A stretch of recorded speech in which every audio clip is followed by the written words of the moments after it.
We are continuing our category sleepers series, and we've reached a fun one: pitchers with huge strikeout upside. We're also going to try to find some wins sleepers, but who knows how much luck we'll have with that here on the RotoWire Fantasy Baseball Podcast.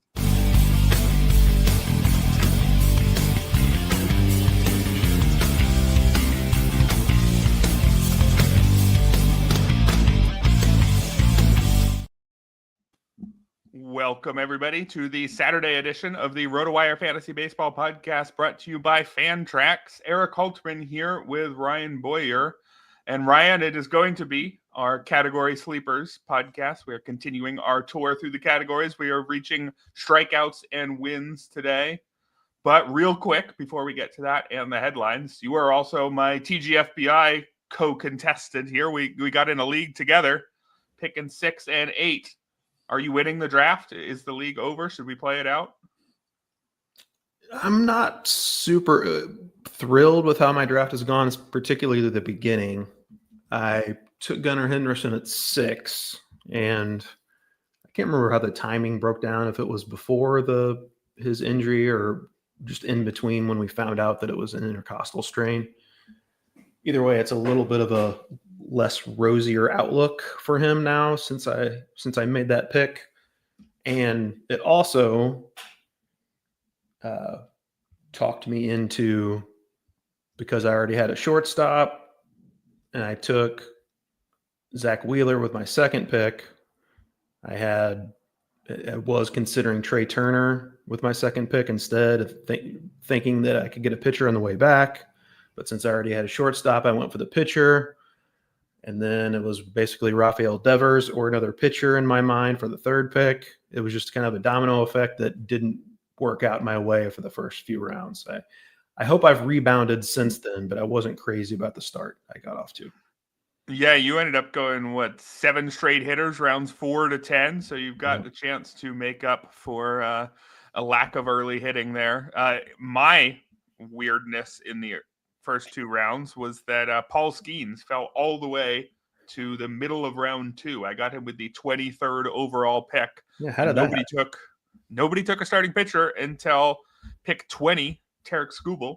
I guess everybody was scared to be the one taking an early starting pitcher. I mean, as we're about to get to in the headline section, there are some pitchers going down with injuries, so I can understand why you do that. And then the first person who took a pitcher was on Skubal over Skeens. So I took Skeens, but I think I should have realized right away that, okay, if Paul Skeens is falling to 23, this room is valuing pitchers differently. And I don't think I adjusted well enough. I think I ended up 2 pitcher heavy through the first 10, 11 rounds, because I should have been able to anticipate that, you're going to get some good pitchers falling around after you think throughout this draft. I worry that I may have screwed things up, but we'll have to see. Would you adjust? Would you realize right away and make that adjustment? I generally feel like usually in TGFBI and those 15 team NFBC drafts, I feel like pitchers usually get pushed up. But that was not the case with this particular draft, and you benefited, so bully for you. Well, hopefully I benefited, or maybe I screwed myself up by backing up Paul Skeens with too many pitchers and just failing to get much of an offense. I only had 5 hitters through the first 11 rounds. I don't think that was the correct thing to do when you start your team with the number 1 pitcher on most people's boards. But speaking of pitchers, we've got a few battling injuries. Unsurprisingly, unfortunately, it's that time of year where a bunch of pitchers have gotten into game action and realized their arms weren't quite ready for it. Starting with Gerrit Cole, who is concerned about what imaging on his right elbow will show. That's the latest news. He underwent some tests after getting rocked in his recent spring start, allowed 6 earned runs on 5 hits on 2 2/3 innings, and was struggling to command his fastball. This is not good because Gerrit Cole also missed time at the start of last year. It was a nerve issue, which I maybe thought wasn't, the usual elbow worries, right? Often we'll get elbow soreness that a guy comes back from, but then that soreness comes back later, and then it comes back again, and it turns out, probably could have used Tommy John this whole time. I don't know what to make of this Cole situation, given that last year's issue was slightly unusual. But I know it's not good. Where are you sitting on this Gerrit Cole injury?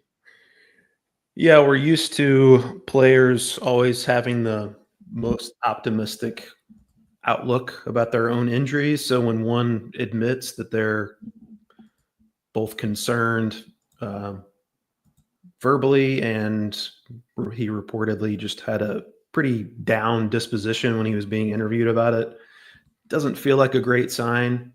I think he also said it felt similar to last year. So I don't know if it could be a reoccurrence. I don't know, but yeah, it's tough to know what to make of it right now. But it's not an optimistic outlook in my mind. Of course, he missed, what was it, 2 months? Was it early June that he made his debut? Something like that. It was June 19th was June Garrett Cole's 19th. debut last year. So if it is Yeah. the same absence as last season, yeah, we're looking at least 10 weeks, maybe 12 weeks. And wasn't Not quite good. the same guy when he was on the mound either. So not a great sign. They're already without Luis Heel as well for multiple months, it looks like. So yeah, I see Uncle Ted, our buddy here in the here in the comments, Will Warren time. If Will Warren wasn't going to get a spot when Luis Heel went down, he's almost certainly going to now. Yankees are probably going to have to use both Will Warren and Marcus Stroman in the rotation.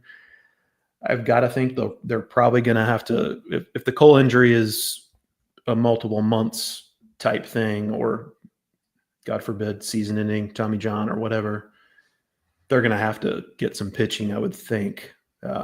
So TBD on how long Will Warren and Marcus Stroman are in that rotation. But I think the Yankees would have to look for some help outside as well. But yeah, Will Warren has looked really good this spring. He's gone from basically an afterthought in drafts that were held earlier to kind of inching his way up the board, and now he's firmly in the discussion for, at the very least, deeper mixed leagues, I think. Yeah, Will Warren has 11 strikeouts against just 2 walks in 8 innings this spring, also allowed just 2 hits. I do have to note that he had a 10.32 ERA in 22 and 2/3 innings in the majors last year, and a 5.91 ERA in 23 starts at the AAA level. But better ERA estimators at both of those. Good strikeout numbers and not a terrible walk rate either. So Will Warren, somebody to know for sure with the Garrett Cole injury. More pitcher injuries for frontline starters. We've got George Kirby is going to open the season on the IL with shoulder inflammation. George Kirby, the epitome of safe, boring fantasy ace who you draft because, all those flamethrowers with those 30% strikeout rates are major injury risks.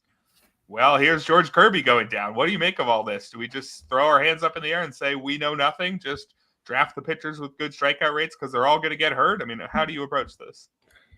Yeah, some more ammunition for the always just wait on pitchers crowd. But yeah, George Kirby, we'll see what the long-term outlook is. I mean, no structural issues with the shoulder. He reportedly tried to talk his way into continuing his throwing program and starting the season on time, but cooler heads prevailed there, and he'll be shut down for a while until they get that inflammation out. I mean, conceivably could be a relatively short absence, but it's a pitcher and it's a shoulder injury, so that's very much up in the air. Maybe he's definitely going to fall in drafts, most certainly. By the time people have most of their drafts, I think probably have a better idea about a timeline for him. But I think you and I talked before about maybe he's in the SP3 range now. I think that could potentially create a buying opportunity, but we'll have to see what kind of information comes out here in the next couple weeks. Yeah, George Kirby, to be fair, does actually throw fairly hard. He averaged 96.2 on his fastball the last 2 years. So even though he's not a super high strikeout guy, he's actually not as different from some of those guys as you might think. Not quite the 99 mile per hour flamethrower, but 96 is pretty hard. It's harder than I could throw. And he has had some shoulder issues, nothing major, but he has had some shoulder troubles in the past. So maybe we should not have assumed that he was as safe as we did. I think really we make this false equivalency between low strikeout rate and good durability that isn't really necessarily there. It's really just that the super high strikeout rate guys are probably an elevated risk, but don't just assume that because a guy fails to miss bats that he is extremely durable. I don't think it works both ways. Yeah, I mean, it's just the old adage that pitchers are just going to get hurt no matter what the repertoire is, the velocity, the mechanics. It's an unnatural motion, and pitchers happen to get hurt. So no matter how safe you think a higher end pitcher like George Kirby is, he's never really all that safe. Well, hitters get hurt too. Christian Walker is one of those hitters, but the news is trending positively on him. Again, it looks he is dealing with oblique issues. Underwent an MRI, though, which did not show a strain or anything that we are concerned about, according to manager Joe Espada. So that's pretty good. Ruled out everything all at once there. There was a brief interest in Cam Smith, who was acquired in the trade with the Cubs, somebody who I didn't think was going to be in play for the majors this year. He only had 5 games at AA and none above that. But Cam Smith is tearing it up this spring, and when Walker looked like he might miss time, I think some heads started to look his way. Should we still be interested in Cam Smith as a potential opening day roster candidate in Houston, or do you think that talk is going to die down again, assuming Walker ends up being good to go? Yeah, I've got to assume it'll probably die down. It kind of came about with Chandler Rome, the Astros beat writer for the Athletic, wrote an article basically just rehashing how Dana Brown had done an interview on Foul Territory TV, I think, saying that Cam Smith is really creating a lot of conversations this spring, which that's very vague on what that could actually mean. Conceivably, if Walker was going to miss a significant amount of time, they could have moved Isaac Paredes over to first base, put Cam Smith at third base. But like you said, so very little experience in the minors. The Astros generally are pretty aggressive with promoting prospects. Remember Jake Bloss, when they brought him up, they've since traded him, but when they brought him up last year, he had not that much experience at AA and skipped over AAA, came to the majors. So they're not against doing that necessarily. And like you mentioned, Cam Smith has looked awesome this spring. I think they should be super excited about his long-term outlook, but certainly not opening day. I'm not expecting. Maybe he pushes for a debut at some point this season, but I would pump the brakes on any opening day talk with him. All right, one more opening day prospect situation to keep an eye on here is with the Red Sox. We're keeping an eye on both Roman Anthony and Christian Campbell and their path to a roster spot. Maybe a new path opened with Wilyer Abreu is apparently set to miss opening day. He's been battling with an illness since early in camp. We've got notes on that dating back to mid-February at this point. So pretty serious illness. Not sure exactly what it is with Wilyer Abreu, but it's enough that he's at this point far enough behind his teammates in camp that the Red Sox are saying he's probably going to miss opening day. But, you know, something like this is not an oblique injury, which is going to keep him out for multiple months. He is doing workouts. He is, I think, on the mend. So does that create an opportunity for someone like Anthony or Campbell, or is this just a situation where maybe some other veteran gets a week's worth of extra at-bats and we don't want to adjust the timeline? I mean, we might not even need to adjust the timeline. Maybe Campbell and Anthony are still in the mix anyway. How are you reading this? Yeah, gastrointestinal issues, they're saying. So let your mind run wild with what exactly Wilyer Abreu is dealing with, but it doesn't seem like it's going to be a super long absence for him, I don't think. But as you mentioned, it's been almost a month since we've heard about this, and he's, at last check, still not facing any live pitching. He's just like a watching track jet, like a machine, kind of tracking pitches. So hopefully not a long absence for him, but we'll see. Roman Anthony, though, is dealing with an illness of his own, a separate illness. There's been a kind of a rash of stomach bug going through the Yeah, I Red think Sox Tristan clubhouse. Casas also dealing with He's been out like a week, and they're not saying he's ready to resume workouts yet. So something is going on in Red Sox camp. But Roman Anthony, they said, lost like 10 to 12 pounds over the last week. So it doesn't seem like it's a great opportunity for him to make a good impression to push his way onto the opening day roster at kind of depleted health. So I would not count on that happening. Christian Campbell already conceivably had the better path to an open day roster spot because he can also play second base, but he's looked pretty rough this spring, and they've actually been playing him more in the outfield lately. Probably related to Willie Abreu's status, I'm guessing. But Christian Campbell's probably going to have to pick it up, I would think, to get real consideration for that opening day roster. It seems like that those chances are lessening. My guess is we're going to see like some extra Rob Refsnyder for a couple weeks. Right. That could certainly change over the next, we still got a couple weeks left. Maybe Christian Campbell goes 10 for 20 at the plate and starts making plays in the field and plays his way onto the team. That could certainly a possibility of that happening. But right now, I would say they're on the outside looking in, both of those top prospects. Yeah, if one guy is quite sick and the other guy has a 335 OPS, it's not the springs they needed to have if they were to win spots on the opening day roster. We are going to move to our main topic of the day now, our category sleepers series. We are up to strikeouts and wins right after this message from our sponsor Fantrax, which is the most customizable fantasy platform in the industry, offering the greatest fantasy experience for your dynasty, keeper, redraft, and best ball leagues. Coming from another service, Fantrax makes it easy. Fantrax can import any of your current leagues and customize if needed. Fantrax offers the most in-depth player pool in the industry, including minor league players. Do you need a customizable commissioner service for your fantasy league?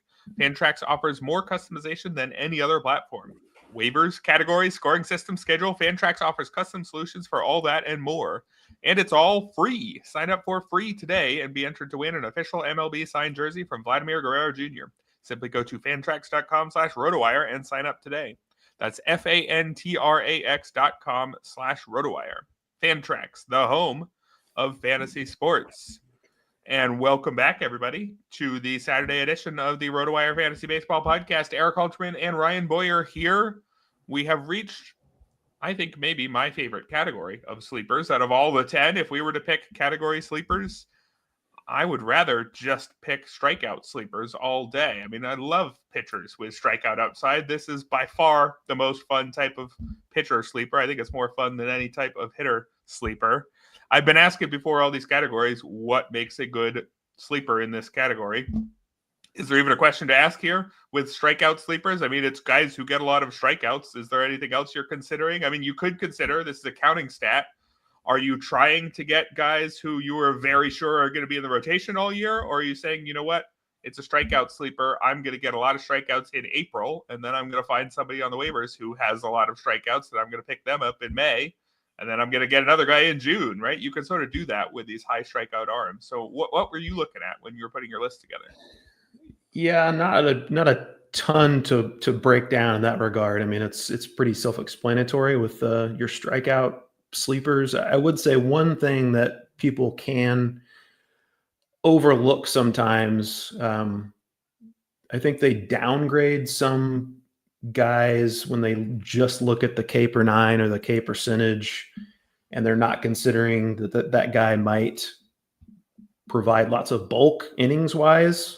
And so they don't necessarily have to provide that as much bang for your buck or strikeouts for your innings, however you want to say it. Right. They could still be a pretty good counting stats compiler, even if their innings, their strikeouts per inning or whatever method you want to use is not great. So keep that in mind when you're considering your strikeout sleepers. Although real quick on that, if your league has an innings maximum, That's then true. do pay attention to K per 9 because your strategy, your strikeout category is secretly a K per 9 category, assuming everybody is able to hit that maximum. So definitely know your league settings when you want to figure out exactly what sort of strikeout sleeper you're going for. But Ryan, give me your first name here. We're looking for players going after pick 150 in the last couple weeks of RotoWire Online Championship leagues.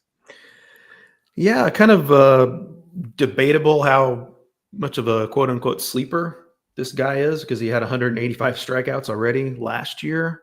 But he does fall into our category of 150 or later, as you mentioned.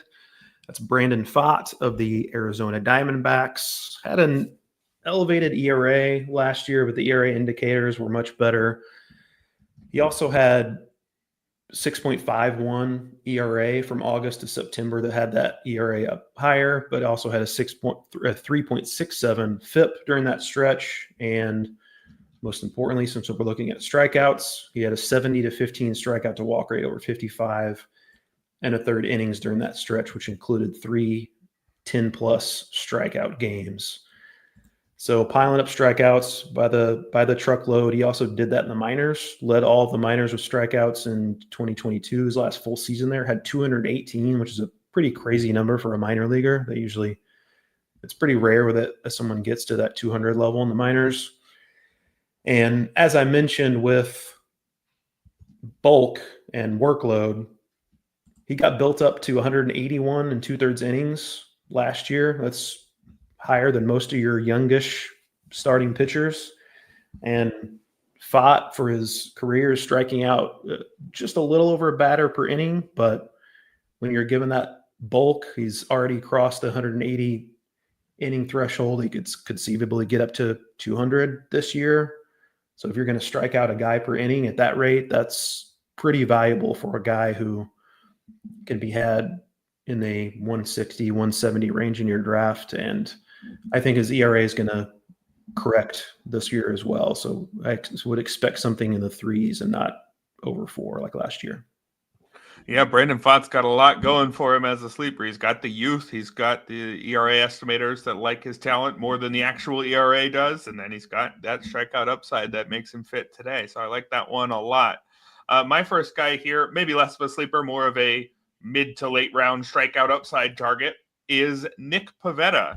Nick Pivetta, who has never had an ERA below 4 in his career. So if he's going to be a sleeper in some category, it's got to be a category like this. But the main reason Pivetta has had bad ERAs, well, one main reason throughout his career is he opened his career in Philly and then he moved to Boston, 2 places where it's not that easy to pitch.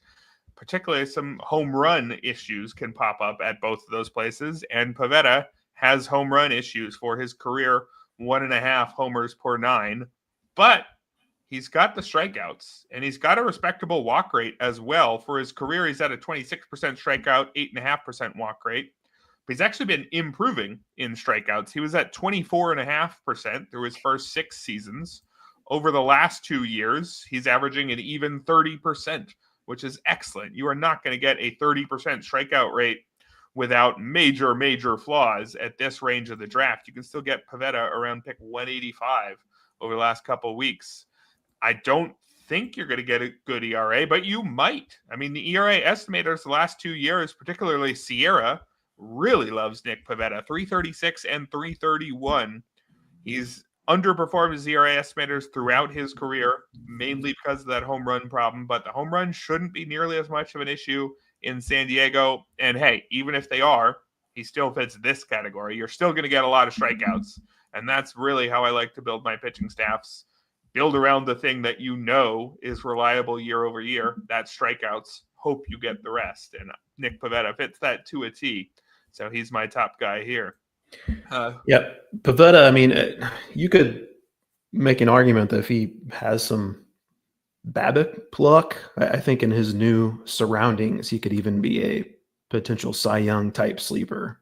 I mean, he's the ERA over never below 4, as you mentioned, but he's in a much better spot for that. That's really the home run issues, which he hopefully should not have this year. So I really like the Nick Pivetta call a lot.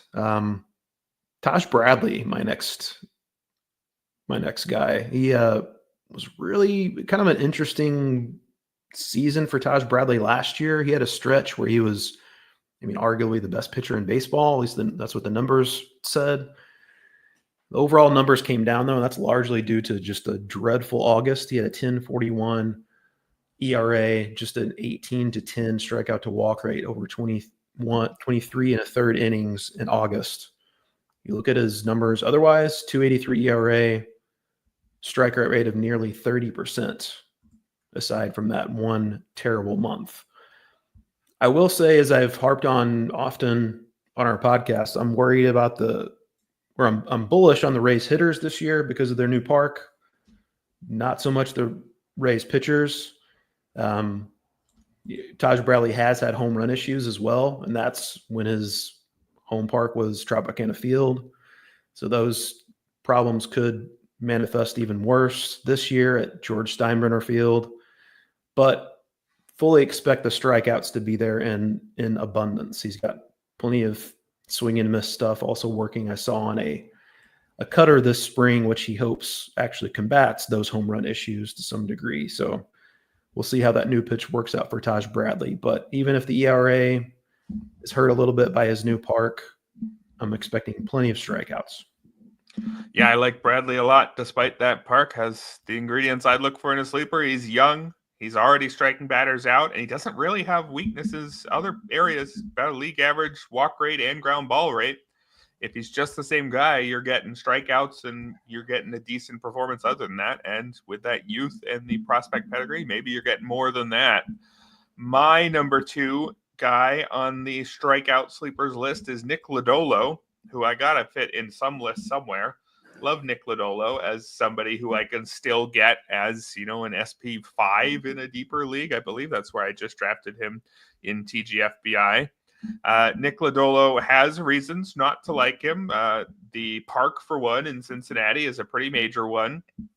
The durability is another one, but he's generally dealing with leg injuries and blisters and that sort of thing. There was some relatively brief shoulder-related injury, I think maybe 2-3 years ago. So I can't say he's completely clean of elbow and shoulder stuff. But when you see his very low innings pitch totals, it's not because his arm keeps giving out. Now, maybe he doesn't have the legs to play Major League Baseball. It's possible. But that's just less of a known problem with pitchers. I'm just not used to thinking of guys that way. We don't have enough evidence that this is a thing that consistently happens to many, many pitchers. So I think that I'm going to assume that it's mostly just been bad luck for Lodolo. And if that's the case, you look at his numbers, and a 4.52 ERA for his career is not good, but that comes with a 3.53 SIERA, and I think he can pitch much closer to that level going forward. 27% strikeout rate, 7.8% walk rate, slightly above average ground balls as well, 45% for his career. The underlying numbers are really good here for Lodolo. He was supposed to be great as well. This is the 7th overall pick back in 2019. I think this is someone who's just struggled to get his career going, but there's very little reason to believe the talent isn't there. So I think Nick Lodolo is going to get you some strikeouts while he's on the field, and he might get you a whole lot more than that if he happens to finally stay mostly healthy. So I like Nick Lodolo, especially in his road starts, but I think I'm using him in most of his home starts too. Who is your next guy on the list? Yeah, Nick Lodolo was at the top of my queue in TGFBI when you picked him, by the way. So thanks for that. Perfect timing. I got Spencer Arrighetti as my next pick. Did not have an issue with strikeouts last year. Had an issue with some other stuff, but 171 punch outs in 145 innings in his rookie season with Houston. That included 4 11-plus strikeout games in August alone. He had 5 double-digit strikeout games overall on the season. It's a guy who had a 29.9% strikeout rate at the minor league level, so he's been a bat misser at every level during his pro career. Curveball and sweeper are just massive bat missers for him. Problem with Arrighetti, mainly I would say, is his control. Has problems throwing strikes, and that dates back to the minor leagues. He's also got a very hittable fastball and home run issues as well.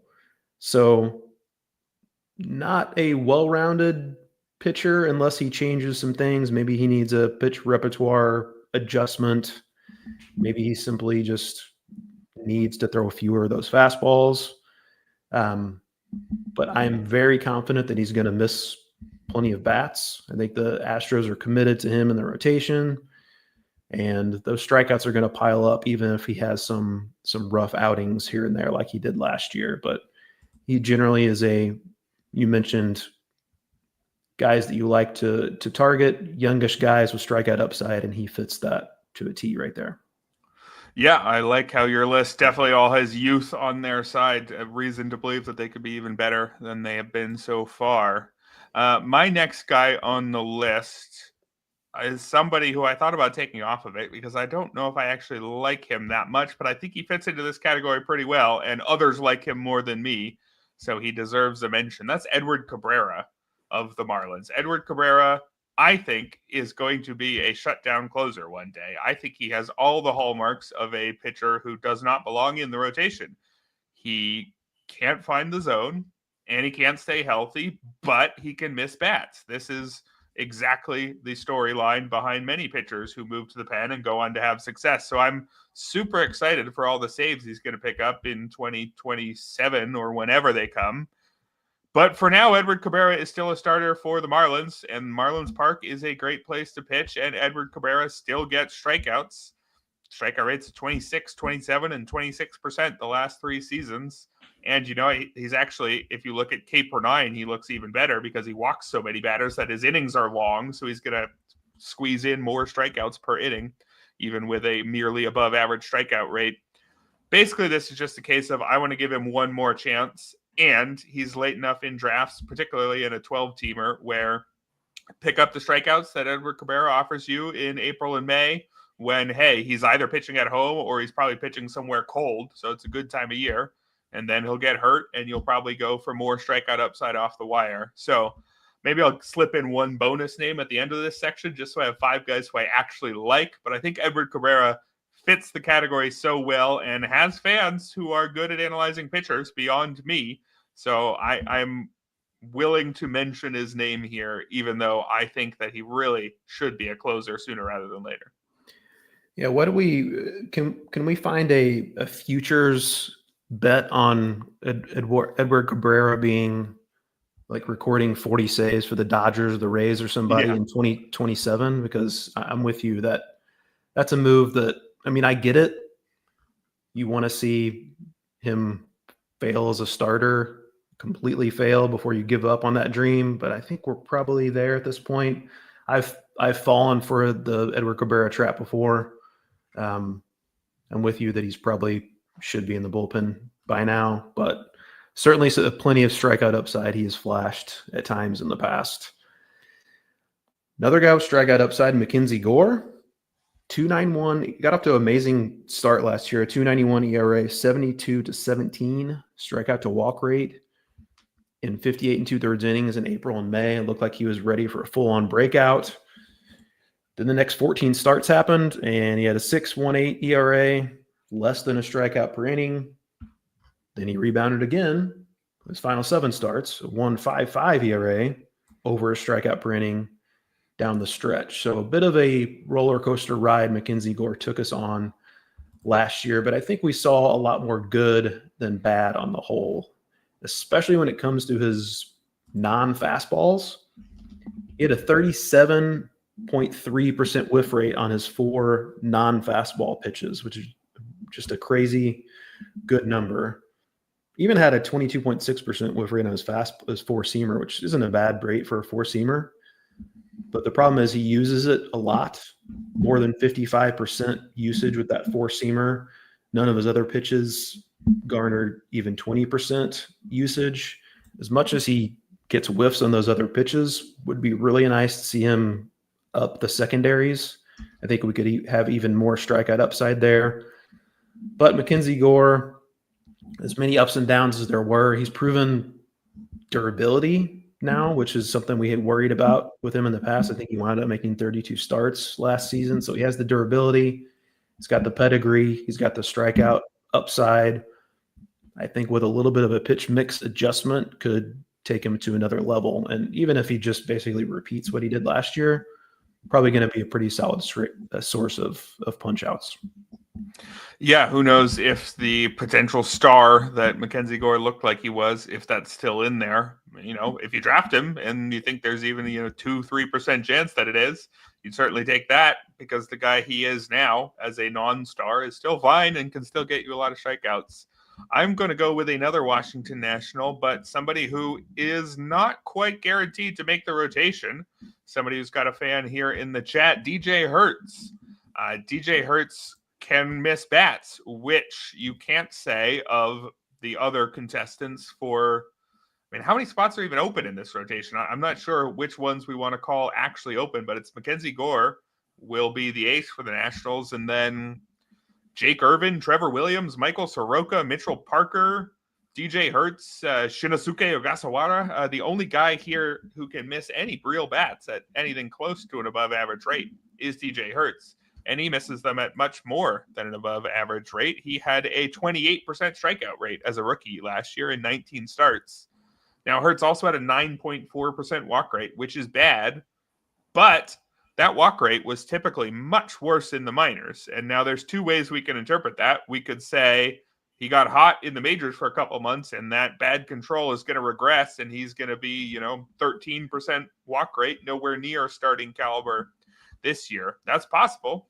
Or we can say he's making improvements and he's going to continue to do so. He got that strikeout rate from the 11, 12, 13% range down to 9.5%. And he's actually said that he's cleaning up his mechanics over the offseason. It's just best shape of his life kind of talk. We don't need to place too much stock in that, but it is what you want to hear for a guy who looks like he probably needed to clean up his mechanics. So DJ Hertz does the one most predictable thing very well. He misses bats, and he's making progress in the right direction. So I'm really hopeful that DJ Hertz can beat out some of those soft tossers.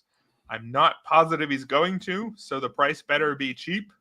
But I want to be taking a chance on DJ Hertz if he does make that rotation. So I've been grabbing him in the reserve rounds or similar wherever I can. Are you a fan? I'm a fan of the bat missing ability, definitely. I think him having options left is going to probably work against him because, as you mentioned, they have a lot of rotation options, and I think he's probably on the outside looking in right now. Of course, as we know, pitchers get hurt, so you never know. He could find his way into the rotation eventually anyway, and the strikeout upside is very apparent with DJ Hertz. I also think it is with Gavin Williams as well, my final strikeout upside pick. It hasn't really manifested that strikeout upside at the major league level so far. It's at 23.6% so far in the majors, just a tick above average. But look back to the minors, 33.3% strikeout rate for Gavin Williams. He's looked fantastic this spring. 9 strikeouts, just 1 walk over 4 1/3 innings. I know Eno Saris had a tweet about Stuff Plus so far in spring training, which isn't a complete picture because not all ballparks have the ability to measure that. So some stuff is missing, but of the Stuff Plus measurements that they do have, Gavin Williams ranks second to only Blake Snell. So that's a pretty good spot to be in. And the stuff is certainly there. It also plays up because he's elite with his extension. He's in the 96th percentile. He's a huge guy and also has elite extension, so that ball gets on you in a hurry. He's got the pedigree as a former top prospect. I always like betting on the Cleveland pitching development. I think all those ingredients are there for Gavin Williams to have a just monster breakout. I don't know if it's going to happen necessarily in 2025, but I think the potential is definitely there. I am very interested, by the way, to hear your argument for your next guy. He's a fascinating pitcher. So yeah. You have the floor. My next guy is another guy who may not open the year in a rotation, and I did not expect to be talking about him this spring, but Joe Boyle. Joe Boyle is a pitcher of extreme strengths and extreme weaknesses. He has a 16% walk rate for his career, makes Edward Cabrera look like a control specialist, but he also has a 98 mile per hour fastball that even with his very bad control, he's still gotten to a 25% strikeout rate. He's got a slider that stuff metrics love. So if you were to take a player who has extreme strengths and extreme weaknesses and put him on any team, you would probably pick the Rays as somebody who could get the most out of that player. And the Rays acquired Joe Boyle in the Jeffrey Springs trade. So that's step one. Step one is get him on a team that can use him really well. Step two is show some signs in spring that you're making progress. And hey, Joe Boyle threw 4 1/3 innings only, so not a lot, but he is striking out 6 batters and walking only 1. Again, 4 1/3 inning, incredibly small sample size. This is 18 batters faced, but at Joe Boyle's typical rates, you'd expect him to have walked 4 or 5 by now. He's doing what you would want him to do. And you don't have to invest hardly anything because he's Joe Boyle, given his career numbers. He still comes incredibly cheap. Now, step 3 is him actually winning a job, and that's not clear. But, he could win at least if a 5th starter, 6th starter spot. If he were to be a 5th starter, he'd have to beat out Zach Littell. Maybe the Rays would go to a 6-man rotation with, Shane McClanahan coming back from injury. Then you'd have to have Boyle beating out Drew Rasmussen, and maybe that's not that likely. I think the most likely outcome for Joe Boyle is that he's not in the rotation to start the year, but you're still happy that you remembered his name from listening to this podcast because he makes an impact at some point this season. I think that's the most likely, but given how good his spring has started, and given that this is exactly what you needed to see if you wanted there to be any hope of Joe Boyle making an impact, I think take a shot at him in the very last round of your draft, probably drop him, pick him up again when he comes back up. But I think Joe Boyle is actually going to be a name worth knowing this season. Again, maybe he's going to walk 4 guys in his next spring outing. If he had a 5 to 6 K to BB at this point, I wouldn't do it, but 6 to 1 is what you want to see. So I'm keeping some interest in Joe Boyle. Have I talked you into it at all? You covered it perfectly, I think. I mean, it's the ideal landing spot. I remember tweeting that out when the trade went down, that Joe Boyle is going to the perfect spot to, if anybody can get the best out of him, it's the Rays. I mean, they preach just pounding the strike zone and just letting your stuff play. Just try to throw it down the middle and let your stuff do the talking. You also covered it that he's probably, I think, unlikely to open the year in the rotation given their other options. I mean, and maybe he just has to follow the path that Edward Cabrera likely should follow. Maybe he can turn into a shutdown reliever, which the Rays are good at doing that as well. So it's an arm that they're good at molding. So, and as you mentioned, he's going at like pick 700 in NFBC drafts. So it's worth a flyer, especially in like a draft champions league, something like that. Just throw one of your 46th round pick on Joe Boyle and maybe it'll work out. Yeah, he's been selected in just one of the last 35 RotoWire online champions leagues. And I think, he should be selected in maybe 5 of those. It's a last round pick in a 12 or a 15 because the strikeout upside is big if they have actually fixed him. I promise you I'll give you one more name, a bonus name here, because I don't actually like Edward Cabrera, who I put down. I'm going to throw out Kris Bubic, who has been mentioned here by Uncle Ted in the chat as well. Kris Bubic, somebody who was not a strikeout guy before he got injured. It was Tommy John surgery. He had a 20% strikeout rate in 70 major league appearances. And then he came back last year. He came back as a reliever is the thing. But in 30 innings, he had a 32% strikeout rate against a 4% walk rate. This is just absolutely elite numbers. And it came with a 56% ground ball rate too. I mean, that trio of metrics is outstanding. Now, it came in relief, though. So what's it going to look like as a starter? Is Kris Bubic going to look close to that? Is he going to look almost all the way back to his old starting numbers? I mean, if he only looks like halfway in between, he's still very, very good.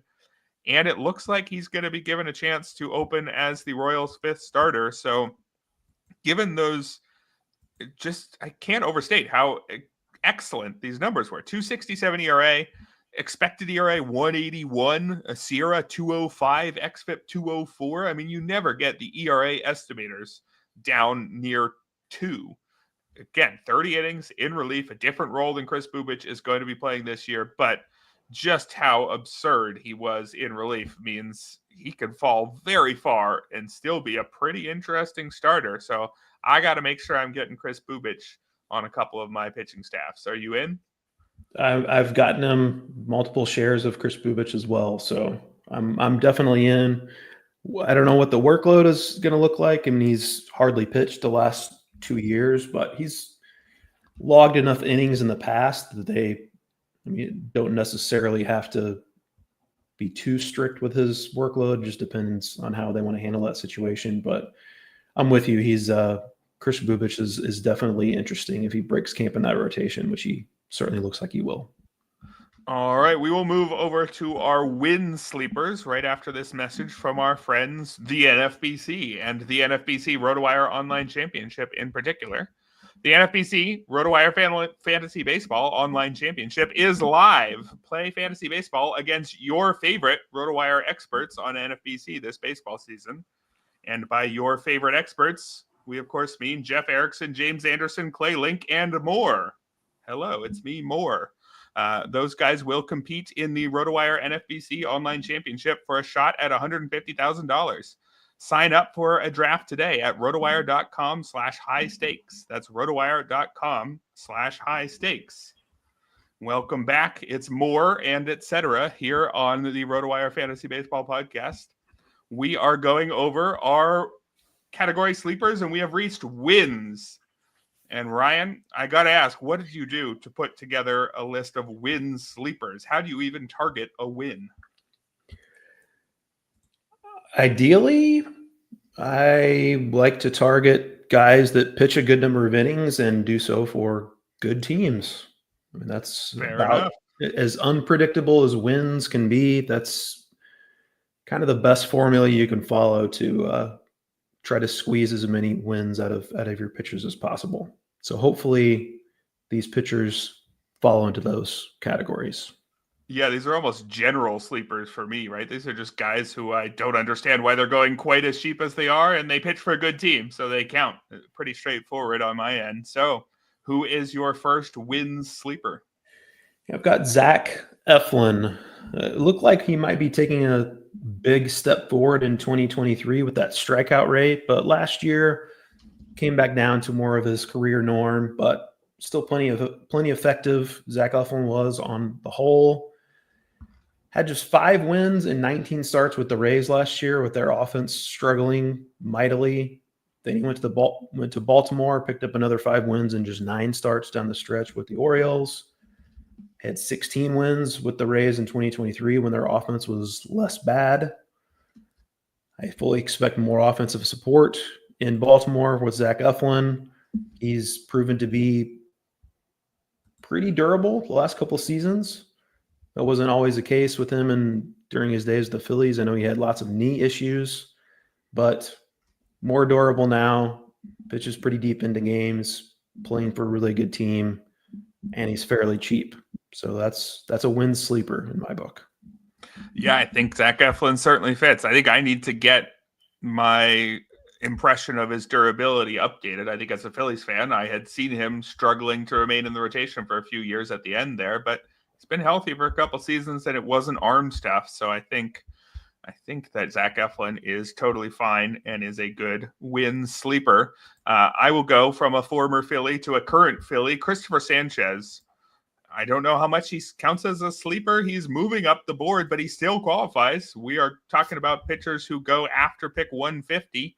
And if you look at the last couple of weeks of the RotoWire Online Championship, you can still get Cristopher Sanchez at pick 165. Makes absolutely no sense to me. He's not a high strikeout arm. Sure, 20% strikeout rate last year, but it was 24% the year before that. It's not as if he's incapable of striking out batters. He is very capable of avoiding walks. He's had walk rates of 4% and 6% the last 2 years. And Cristopher Sanchez is incredibly capable at keeping the ball on the ground, a 57% ground ball rate for 2 consecutive seasons.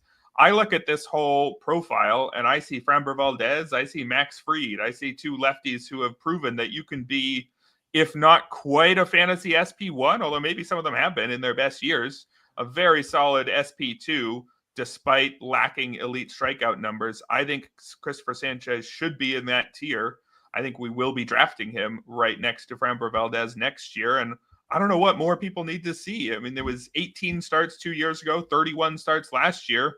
Is my math right? That's 49 starts of very, very good pitching from Cristopher Sanchez. What are people waiting for? Why is he still qualifying in this section? And I guess the wins, he's a win sleeper because he pitches for a team that'll win a lot of games. So great pitcher on a good team. What in the world is he doing available at pick 165? Maybe people are waiting for him to sit at 98 miles per hour, which is what he's doing right now in spring training. Yep. So, yeah, I'm with you on Cristopher Sanchez. He's one of my favorite targets this year, and I think if he keeps this up during spring training, his price is just going to go up. So, go ahead and target him now in your drafts, and before he gets even more expensive. I'm going to go with Walker Buehler as my next choice. Did he find something down the stretch in the playoffs last year? It was not the regular season the Dodgers or Walker Buehler envisioned, certainly. But down the stretch in the playoffs, one run over his last 10 innings. He had a 13-4 strikeout to walk rate. 5 innings so far this spring. He's got a 7-1 strikeout to walk rate, just 1 run allowed. Look, there are no guarantees. Player coming back from his second Tommy John surgery. But Walker Buehler just got plenty of incentives for this to be a really big bounce back year for him. He's on essentially a 1-year deal with the Red Sox. He still wants that big free agent contract. And the only way to get that is to have just a huge season. I think we'll know probably relatively early on whether there's a chance that Walker Buehler could be the Walker Buehler of old. If the stuff is looking like it was a couple of years ago when he struck out over 200 batters, had a low ERA, was dominating for the Dodgers. I think we'll know that pretty early. But it's also possible he just doesn't have enough left to miss that many bats, to get that many wins. But I still like I think there's a lot pointing up for Walker Buehler. And he's not a guy I was necessarily targeting in early drafts, but I find myself clicking his name of late with some of my picks. So it's a bit of a question mark, second Tommy John, but I like Walker Buehler at the cheap rate he's going at. Yeah, got a very low floor, certainly, because he looked like a second Tommy John guy last year, but that second year back from surgery tends to be a lot better than the first. So I think we're willing to give Walker Buehler a pass for one more year. Obviously, I think you're probably cutting bait if he's got a 5.50 something ERA and looks like he deserves it come May of this year. Probably not somebody I would be keeping around too long. My next guy here is Grant Holmes, who was once traded along with Jarrell Cotton and Frankie Montas in exchange for Rich Hill and Josh Reddick. Grant Hill has been around a long time. He was a first-round pick by the Dodgers back in 2014, and he only just made his big league debut for Atlanta last year at age 28. Served in a swingman role, had a 3.56 ERA, a 1.19 whip. Struck out 25% of opposing batters while walking just 5%. So those underlying numbers really encouraging for Grant Holmes. And I know I did say he was in a swingman role. You might say, okay, he was probably just much better as a reliever then, right? Well, not necessarily. He had a better ERA, but his strikeout rate as a starter was 28% compared to 21.5% as a reliever.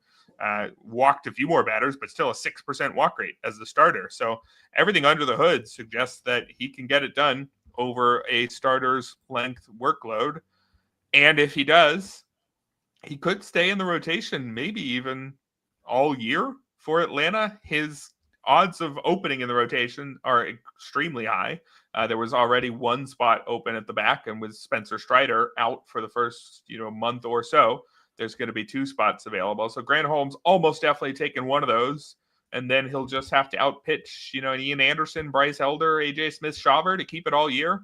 If he does, if he's in the rotation all year for a very good Atlanta team, you're going to see a lot of wins for Grant Holmes. He's somebody who's been getting a lot of buzz, though, so he's rising up draft boards. If you see his ADP, probably jump him at least a round ahead of that if you're in a sharp room, because everybody else is looking to do the same. I got Michael Wacha for my next pick. Michael Wacha is never a name you want to click in your draft room, I feel, but if you've done it the last 3 years, you've been rewarded for it.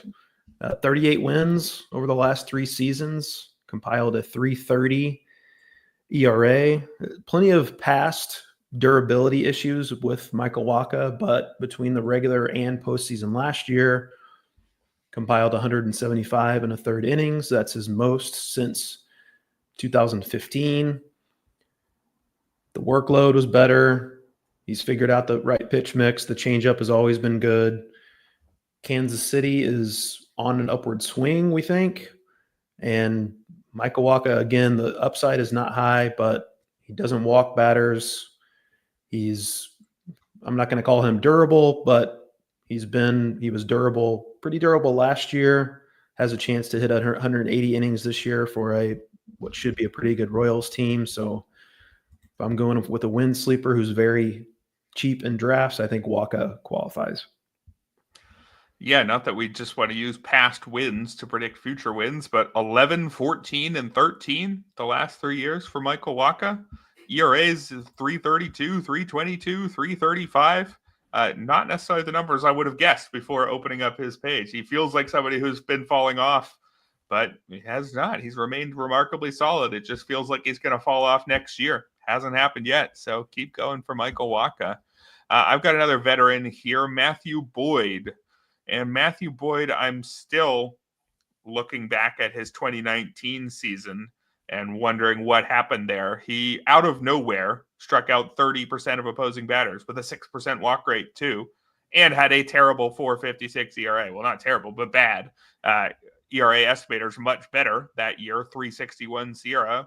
And then he never did anything close to that again. So I still can't figure out Matthew Boyd. All of his years after that looked like his years before that year, and then he got hurt. So I don't know what to do with Matthew Boyd, but I really like that he signed with the Cubs, which is a very easy division. The Cubs aren't maybe quite as strong as the Phillies and Braves, who my first 2 pitchers pitched for, but compared to their division mates, he's going to have a lot of easy paths to wins.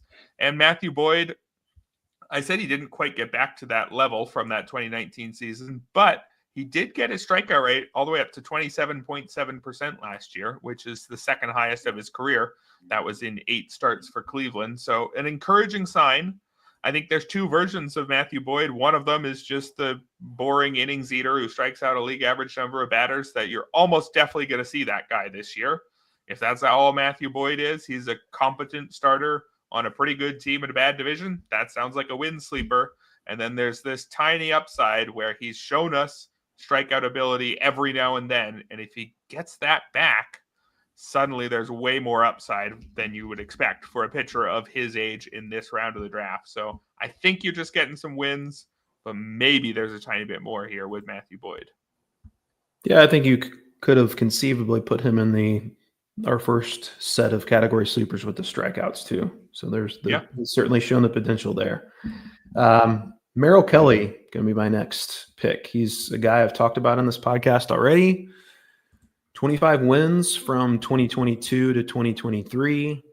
Also had 3 more and was awesome during the Diamondbacks postseason run during that 2023 season. Not the 2024 year that we envisioned, but I'm heartened by the fact that he had a great finish to that year and a great start as well before the injury struck, and he's healthy now. The Diamondbacks led all of Major League Baseball in runs in 2024. Should have a great offense again. Merrill Kelly is not a guy that's going to pile up a ton of strikeouts, but a veteran, 36 years old, I believe, with a good offense backing him, and especially for the wins department, as unpredictable as they might be, I think he's a pretty good target at after the 300, pick 300 in NFBC drafts. Yeah, just got to figure out if you're going to use him for that easy matchup against the Rockies in Coors Field. Do you want the win at the expense of the ratio blow up? I don't know, but I like him in theory, certainly. My next guy on the list here is another NL Central pitcher, and that's one of the main reasons I'm going for him. That's Tobias Myers of the Milwaukee Brewers. Had a 3 even ERA last year, 3.00. Now, I don't think he's that good. The ERA estimators, XFIP, FIP, Sierra all have him at 390 something, which is fine. Slightly better than average pitcher who pitches in a very weak division for one of the strongest teams in that division. I think that's all Tobias Myers needs to be. And if all he is that guy again, I think we're okay. I think you're fine with Tobias Myers where he's priced. But also, that was just what he did in his first season. Granted, he's not some super young prospect with a ton of upside. He was age 25, but with a little bit more growth, could be even more than that. The interesting thing about Myers is that he combines basically a league average strikeout rate, 22%, with a pretty good walk rate, just 6%.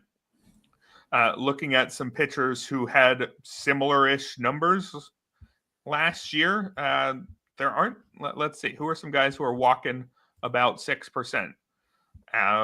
Andrew Heaney, that's not the best, but Logan Webb is that, but with a few more grounders. Nathan Eovaldi's right around there with a few more strikeouts.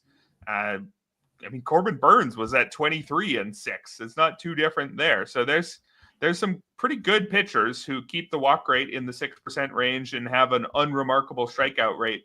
If Myers gets that up to 23, 24 and keeps the walks, suddenly we're talking about him in a different tier of pitcher. But again, he doesn't really need that. The version he is now is a totally fine innings eater. Love that low walk rate on somebody who I want to just go deep in games and pick up wins. You got one more for us. I think your last guy's got a low walk rate as well. Yeah, I like targeting Brewers pitchers as well. I think I like the Tobias Myers call. I think Aaron Savali could be a little underrated as well. Cody Bradford, my last pick. It seems like he should have a spot locked up in the Rangers rotation. 13 starts last year with Texas. He was fantastic. 3.03 ERA, had a sub-1 whip.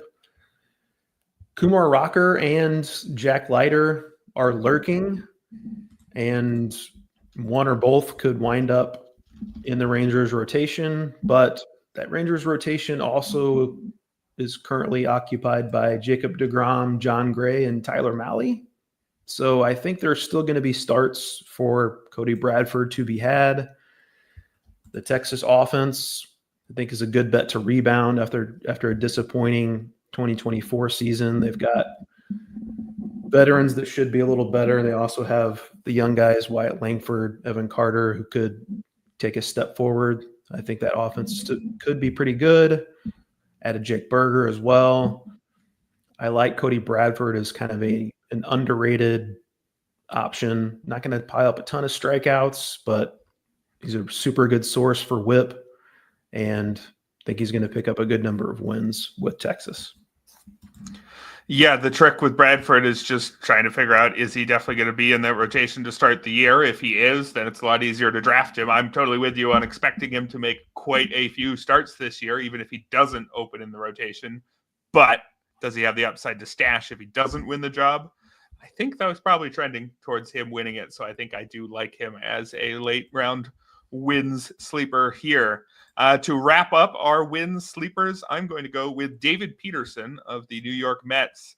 I think anybody who wins the back end jobs in Queens is pretty interesting because of how nice a place to pitch Citi Field is, and because the fact that the Mets should get you very good winning chances, which is why David Peterson is in this section today. He won 10 games last year despite only making 21 starts, which, if you give him 32, 33 starts, we're talking 15 wins or so at that pace, which is possible for a team that's going to be really quite good.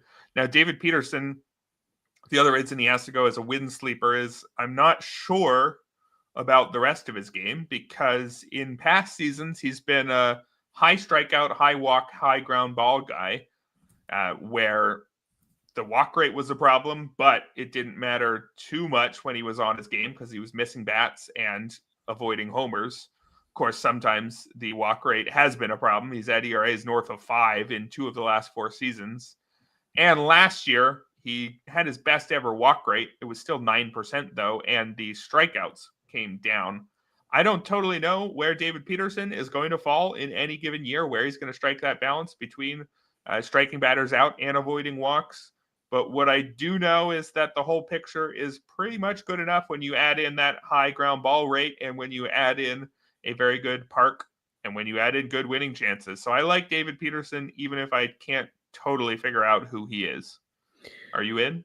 Yeah, he was one of many Mets pitchers to kind of embrace the sinker last year and more of so than the four-seamer. I think that was the major reason why his strikeouts went down so much, which might cut it down on his upside, but I'm with you that he could be a good win source, especially now that he's got more rotation insurance with the injuries to Sean Manaea and Frankie Montas. So I like David Peterson as a win sleeper.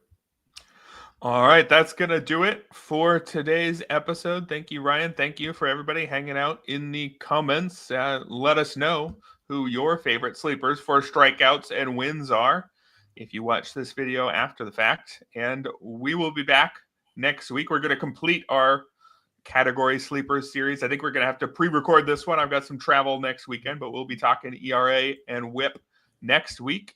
And it'll be Jeff and Scott tomorrow here on the RotoWire Fantasy Baseball Podcast, brought to you by Fantrax.